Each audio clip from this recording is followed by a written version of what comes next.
mejor no la activé, sí.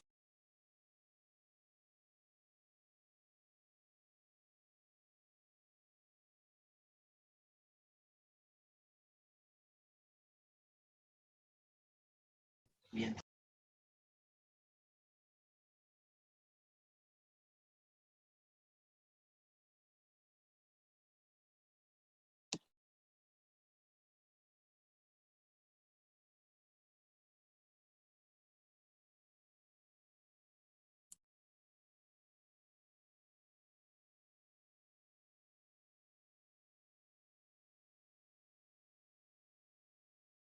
Bien, buenas tardes. Vamos a comenzar entonces. Habíamos quedado en plantear nuestras ecuaciones de equilibrio en un punto en el interior de nuestra barra en torsión uniforme. Entonces acá vemos, ya corregí este gráfico. Las tensiones que están marcadas en azul son las que están en las caras donde las coordenadas X, Y y Z son las menores, y las incrementadas son las tensiones que están marcadas acá en rojo. Ya sufren el incremento, que es el diferencial de la fuerza que generan las tensiones azules, ¿no? Entonces vamos a comenzar haciendo la suma de fuerzas en la dirección X. En la dirección X yo tengo esta tensión en rojo que aporta este incremento, que es la derivada, esta de acá, de tau XY respecto a X, perdón, esta de en X es esta de acá y esta de acá también, ¿sí? Esta con esta es la derivada de tau XY, vamos a marcar con un lapicito. Bien, aquí estaría la que no está incrementada y pasa a la cara superior con la variación en la coordenada Y a esta otra que tiene este valor, el incremento. Sería el valor del anterior más este incremento. Ya coloqué el incremento solamente. Entonces, aquí tenemos la derivada de tau XY respecto a Y por dx de z de Y, ¿no? Esta es la tensión, la fuerza en X que produce esta componente de tensión. Fíjense, acá lo tengo eso. La derivada de tau XY respecto a Y por dx de z de Y. Más, ahora veamos, esta otra de acá, estamos hablando de la tensión que está en esta cara, del fondo, que está de aquí, en azul, que al variar la coordenada en Z, al variar la coordenada en Z, pasamos a esta otra cara, donde tenemos la correspondiente tensión en rojo, cuyo valor es este de acá. El incremento, ¿no? El incremento respecto al anterior es la derivada de tau XZ respecto a Z por dx de Y de Z. Entonces se suma eso al valor anterior, ese incremento, y tenemos acá derivada de tau XZ respecto a Z por dx de Z. Y ya no hay más fuerza en la dirección X. Ya usamos la dirección Y, las caras perpendiculares a la dirección Y, y también las caras perpendiculares a la dirección Z, que generaban fuerzas en la dirección X. Entonces, no hay más fuerza en la dirección X, esto tiene que ser igual a 0, y podemos simplificar acá el factor común de X de Y de Z, que es el volumen del elemento. De modo que nos queda esa primera ecuación como derivada de tau XY respecto a Y, más derivada de tau XZ respecto a Z igual a 0. Bien, ahora vamos a sumar fuerza en la dirección Y. Bueno, en la dirección Y tenemos tensiones que producen fuerzas que están en esta cara y en esta otra. Si vemos esta de acá, sería la tau XY, que daría una fuerza multiplicando la tau XY por el área donde actúa, que es dz por dy. Y al pasar a la otra cara, se incrementa su valor, y el incremento es la derivada de tau XY respecto a la coordenada X, que es lo que varía para cambiar de esta cara a la otra, por el dx de Y de Z, el volumen del elemento, ¿no? Entonces, la diferencia entre esas dos tensiones es este valor, que está en el sentido positivo de las y, entonces vamos y lo sumamos. Y no hay más tensiones que produzcan componentes de fuerza en y, ¿no? Entonces tenemos acá la derivada de tau xy respecto a x por dx de y de z igual a 0. Como el volumen del elemento no es 0, entonces tiene que ser la derivada de tau xy respecto a x, que debe ser igual a 0. Esa sería la segunda ecuación de equilibrio, que corresponde a la sumatoria de fuerzas y igual a 0. Finalmente, vamos a sumar fuerza en la dirección z. En la dirección z. En la dirección z tenemos en esta cara esta tensión que sería tau xz. Genera fuerza al multiplicarse por el área donde actúa, que es dy de z. Y al pasar a la cara siguiente en la dirección x, incrementándose en diferencial x, la variable x, tenemos este valor de tensión incrementada, ¿no? Y el incremento, déjenme ver, es la derivada de tau xz respecto a la coordenada x por dx de y de z, ¿no? No hay más fuerzas, o no hay más tensiones que produzcan fuerza en la dirección z, entonces este incremento es lo único que se produce en la dirección z, ¿no? Entonces nos queda derivada tau xz respecto a x por dx de y de z igual a 0. Como el volumen del elemento no es 0, entonces debe ser derivada de tau xz respecto a x igual a 0. Ahora, si nosotros observamos tau xz y tau xy, aquí están esas tensiones. Fíjense, tau xy no varía con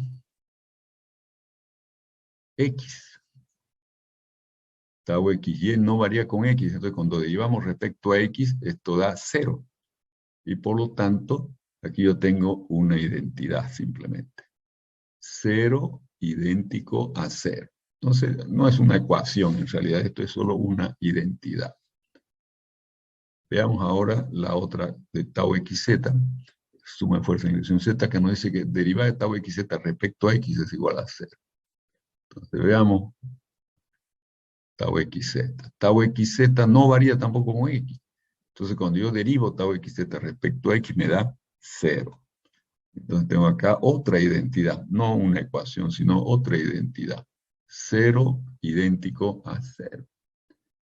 De modo que solo nos queda una ecuación realmente, que es la primera. Esta acá, la única ecuación que sobrevive como ecuación y no como identidad. Entonces, aquí tendríamos nosotros la única ecuación de equilibrio que nos va a permitir resolver nuestro problema.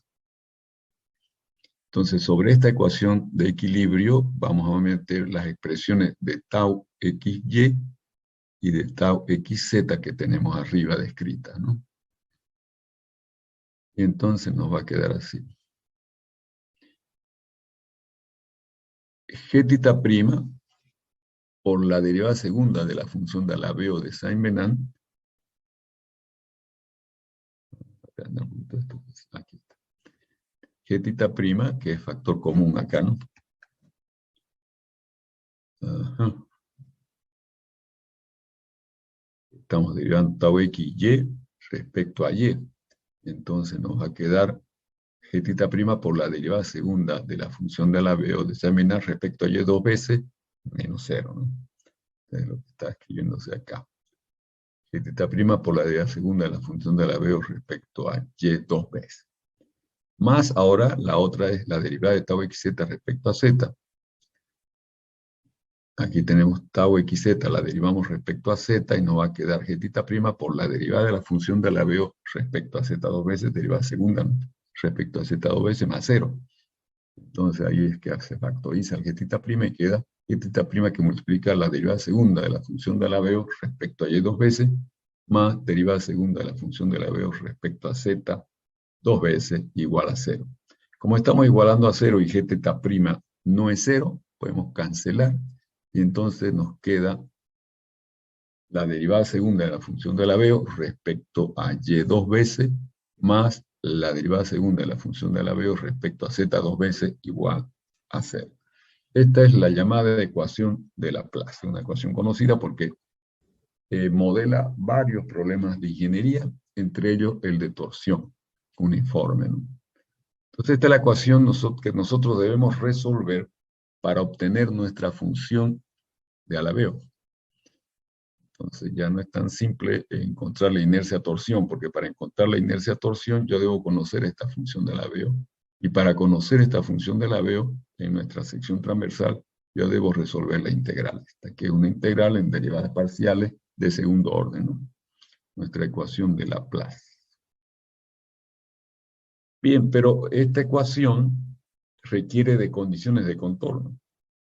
Entonces vamos a hablar del contorno de la barra, que sería, por un lado, la superficie lateral, que como estamos hablando de una sección, porque lo que sucede en una sección sucede en todas las otras, ya que el torsor es constante, entonces el contorno lateral se convierte simplemente en el contorno de la sección que estamos analizando. Entonces, en el contorno de nuestra sección, tomamos acá un punto de ese contorno y marcamos la dirección normal al contorno, saliendo del cuerpo de la barra, cuyas componentes son NY en Y y NZ en Z. Aquí está el ángulo alfa que hace N con el eje X, perdón, con el eje Y. En este caso, nuestro sistema de referencia lo tenemos así.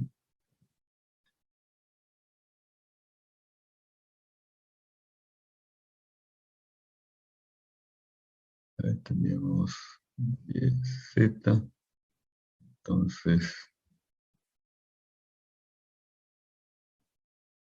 eso sería aquí Y Z. Así estaría nuestro sistema de referencia, ¿no? Entonces, el ángulo alfa es positivo, medido de Y, en el sentido de Y para Z. Entonces, este ángulo es positivo.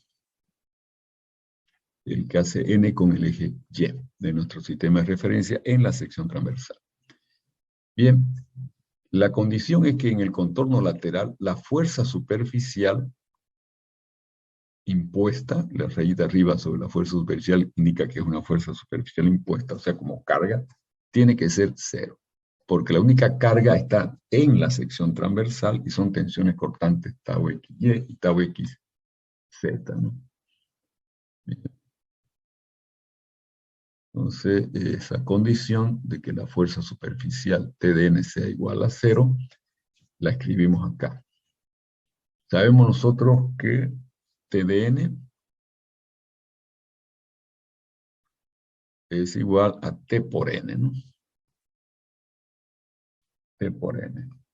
Entonces, esta TDN va a ser igual a la matriz de tensiones.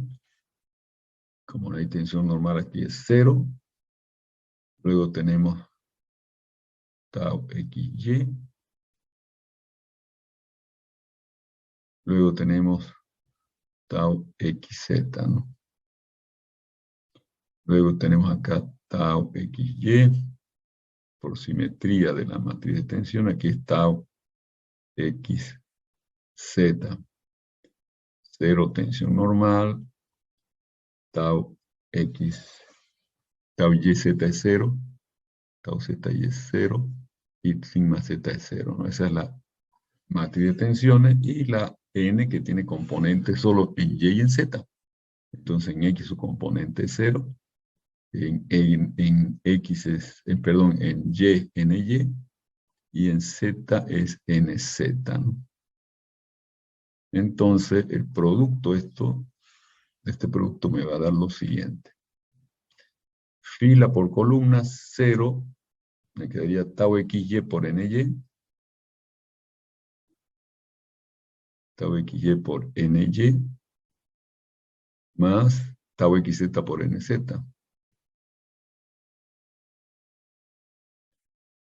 Ese sería la primer componente de nuestra fuerza superficial, ¿no? Luego la segunda fila por la columna da 0 más 0 más 0, 0. Y la tercer componente sería tau xz por 0, 0, más 0 por ny, más 0 por nz, 0 también.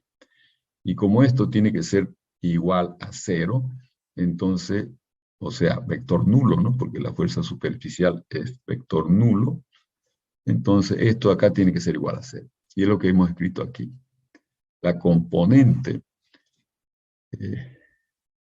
de nuestra tensión normal al contorno, que resulta ser esta de acá, tau xy por ny más tau xz por nz, tiene que ser igual a 0.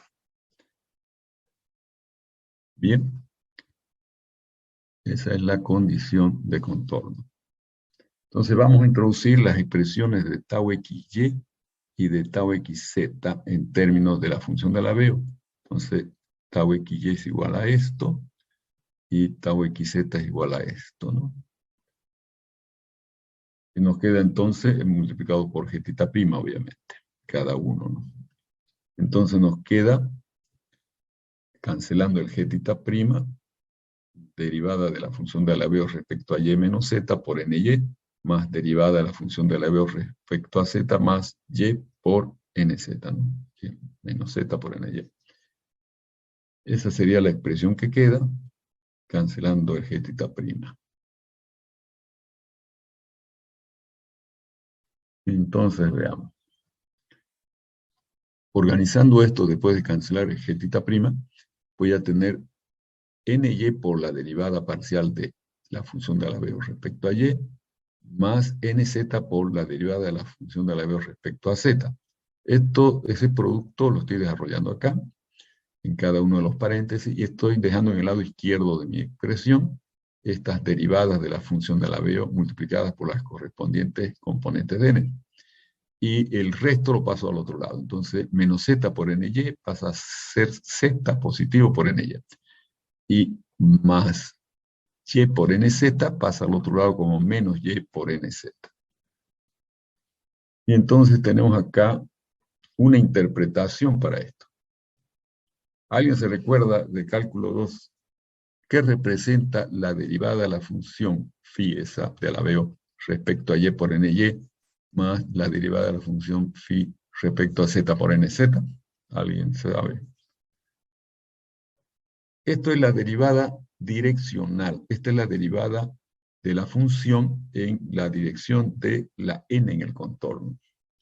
Vamos a aclarar esto un poquito en la pizarra, Hidros, y es que no nos da problemas. Déjenme ver un segundo.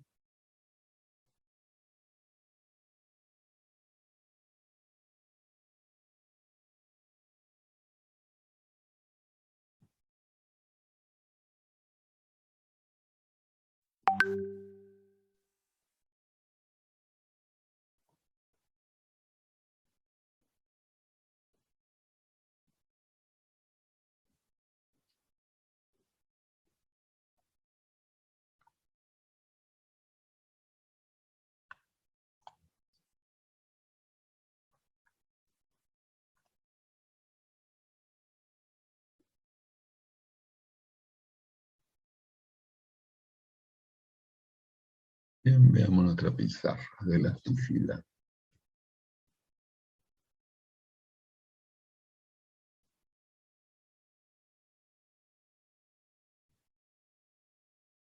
Vamos a abrirnos paso acá.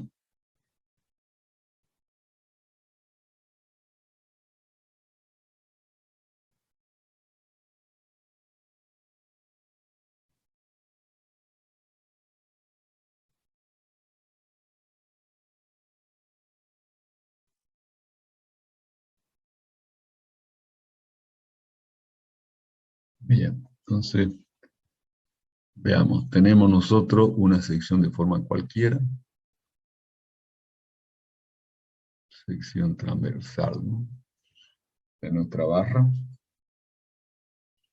Pero vamos a hacer lo siguiente, la voy a mostrar la sección transversal como un dominio en 3 dimensiones, porque en realidad esto es tridimensional. Vamos a plantear nuestro sistema de referencia, donde X va a estar en la dirección vertical ahora. Luego tendremos aquí en el plano YZ, la sección transversal.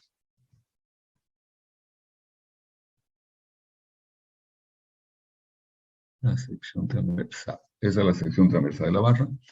Entonces aquí tendríamos nosotros los ejes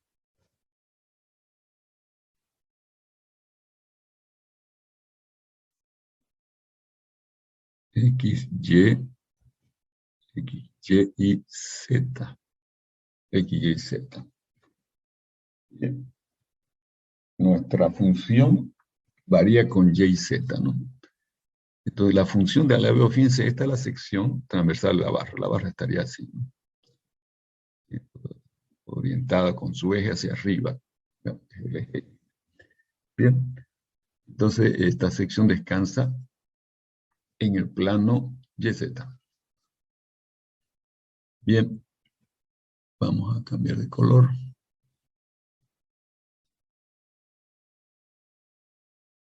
Entonces acá nosotros vamos a tener la función. Vamos a graficar la función phi en la que se transforma esta superficie plana, que es la sección transversal. Digamos que se transforma de esta manera.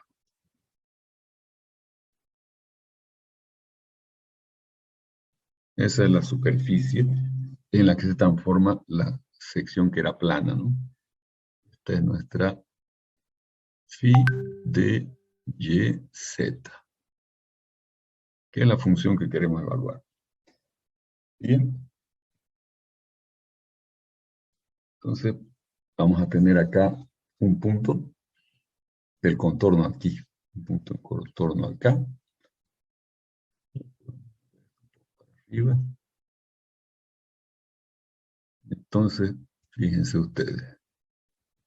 Aquí tengo en el plano contenido, en el plano YZ de la sección transversal, la dirección N perpendicular al contorno, ¿no? Bien, cuando estoy en este punto, llamémoslo punto P del contorno, yo quiero evaluar cómo esa función está variando. Entonces voy a marcar la imagen de P por phi. Vamos a la superficie entonces. Digamos que esté aquí, sobre la superficie. Esa es la imagen de P por la función phi. Está sobre la superficie. Entonces yo quiero saber cómo cambia mi superficie en torno de este punto en el dominio, que es P. Lo primero que tengo que imaginar es, obviamente, como la superficie, o el dominio primero, antes que la superficie, el dominio, que es la sección transversal, es bidimensional. Entonces yo tengo que indicar en qué dirección. Fíjense, si yo indico la dirección Y, entonces sería la variación, la derivada de la función phi respecto a Y. Si indico la dirección Z, entonces la variación en torno a P sería la derivada de la función phi respecto a Z, o sea, las derivadas parciales. Las derivadas parciales son casos particulares de una derivada direccional, cuando uno elige como direcciones la de los ejes correspondientes, ¿no? Y ahí Z acá. Pero esa no necesita ser una elección obligatoria. Nosotros podemos movilizarnos en este dominio en cualquier dirección como N, por ejemplo. Entonces vamos a marcar acá esta dirección N, ¿no? Ahí está la dirección N. Entonces a partir de P yo quiero moverme en torno de N y ver cómo está la variación. Entonces obviamente esa variación va a ser la derivada de la función phi respecto a N, es la derivada direccional, ¿no? Entonces vamos a completar este gráfico. Estamos.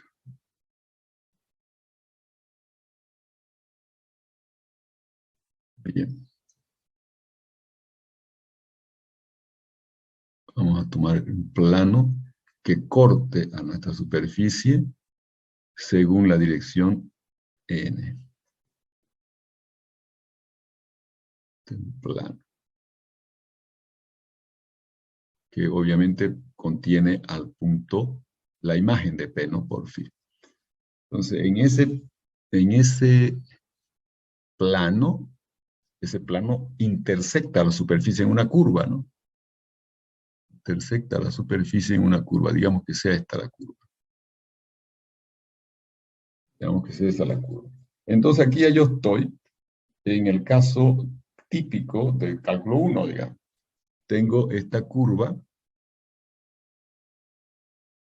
que varía ya con una dirección que es n. Entonces, phi aquí, la función de alabeo está variando solo con la coordenada n. Entonces, si yo quiero la variación de la función respecto de n, tendría que tomar la derivada de phi respecto de la coordenada n. Esa sería la derivada de phi respecto a n, ¿no? Bien, pero en realidad, si ustedes ven arriba, phi depende primero de y y z. Para quedar en función de n, yo he tenido que escribir acá y como función de n y z también como función de n.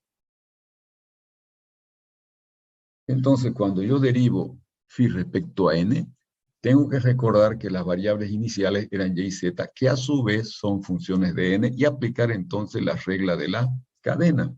Entonces, esto va a ser la derivada parcial de phi respecto a y por la derivada de y respecto de n,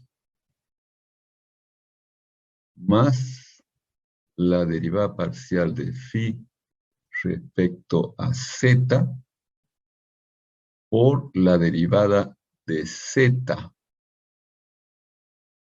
respecto de n. Respecto de n. Bien, entonces ahora tengo que identificar qué cosa es el dy de n y qué cosa es el dz sobre dn. Esto tengo que visualizar ahora.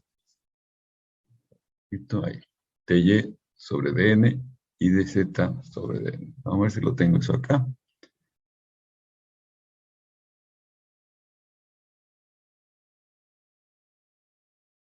Está la gráfica para que podamos ver aquella situación. Este es el punto P del contorno, que en realidad lo podríamos visualizar acá, y un avance de S, ¿no?, sobre el contorno.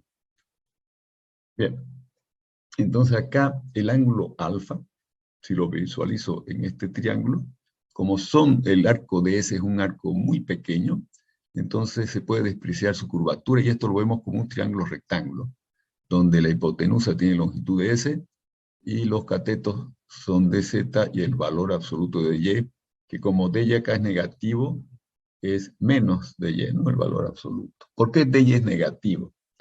Fíjense, estamos nosotros avanzando acá en este sentido sobre el contorno. En este sentido estamos avanzando. Entonces, cuando avanzamos de S en ese sentido, dy disminuye, porque hemos dicho que la coordenada Y está así, y la coordenada Z está así. Entonces, al avanzar en este sentido, estamos disminuyendo, estamos avanzando en dy en este sentido, ¿no? Entonces estamos disminuyendo la coordenada y, por eso el dy es un decréscimo de la coordenada y, menos de y. Y cuando avanzamos en ese sentido de S, avanzamos en dz hacia arriba, ¿no? Entonces ese dz es positivo, estamos en el sentido correcto, avanzando hacia arriba.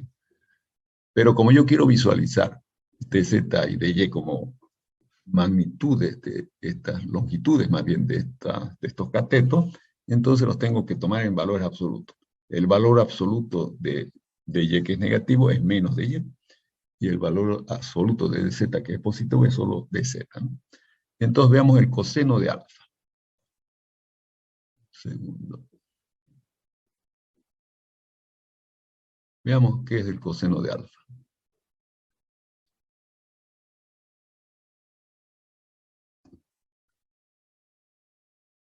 Coseno de alfa. en este triángulo rectángulo es el cateto adyacente de Z sobre ds, ¿no? Y el seno de alfa es igual a menos de y, que es el cateto opuesto al ángulo, sobre ds. Menos de y sobre ds.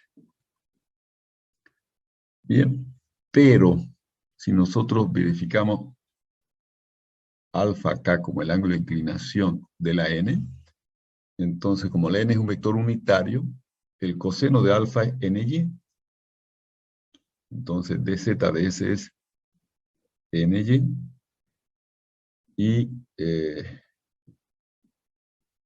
el seno de alfa es el valor de nz sobre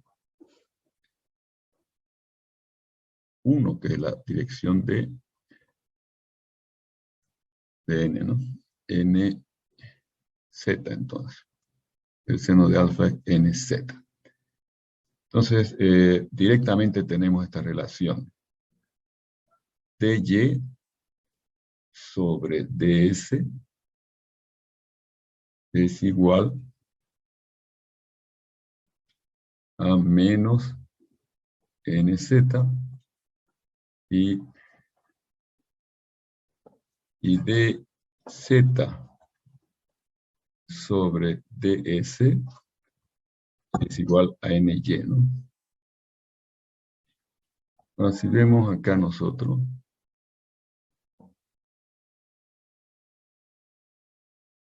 perdón, un segundo, es en la dirección de n, yo estaba tomando en la dirección de s, un segundo.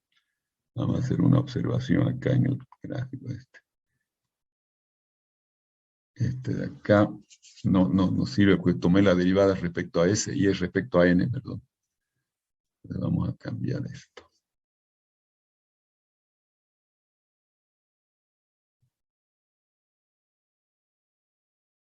Cambiar acá. Bien. En realidad es en la dirección n, no tengo ese gráfico, así que vamos a hacerlo. Tenemos la coordenada y la coordenada z. Entonces aquí tenemos nuestra parte del contorno y estamos avanzando en la dirección de n, ¿no? En la dirección de n. Entonces, en la dirección de n vamos a avanzar. Y n hace con y el ángulo alfa. De modo que aquí yo tengo ny y nz. Eso es. Ny y nz.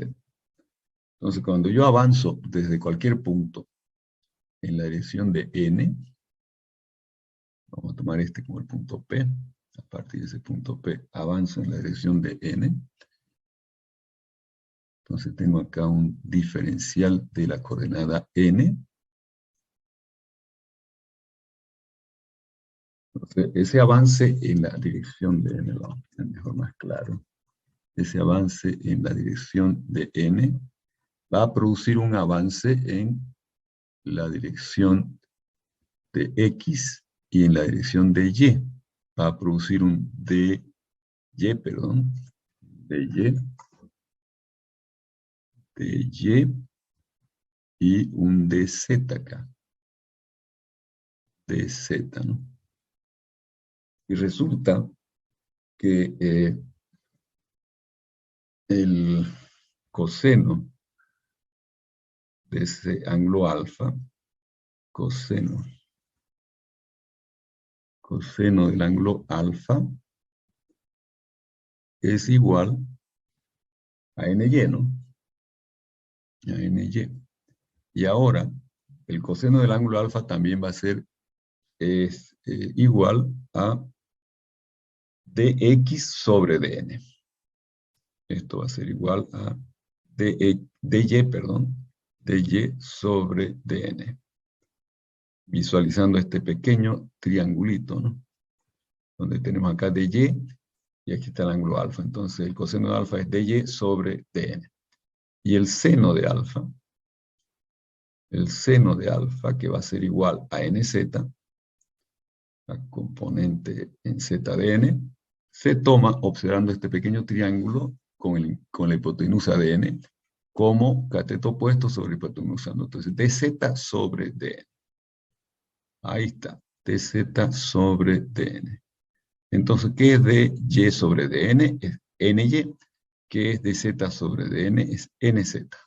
Eso es lo que quería mostrarles. Entonces, acá tenemos dy sobre dn es igual a ny. Esto resulta ser igual a ny. Y dz sobre dn, dz sobre n es igual a nz. Entonces acá tenemos nosotros que esto de acá es igual a nz.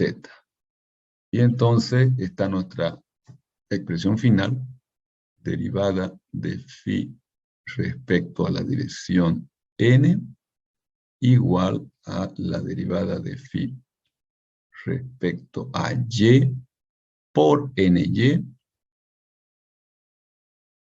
más la derivada de phi respecto a z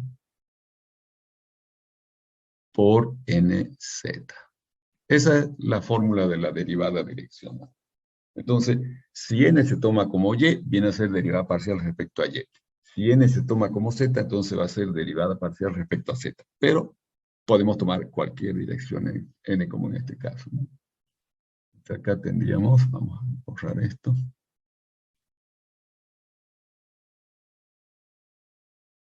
Entonces aquí tenemos la derivada direccional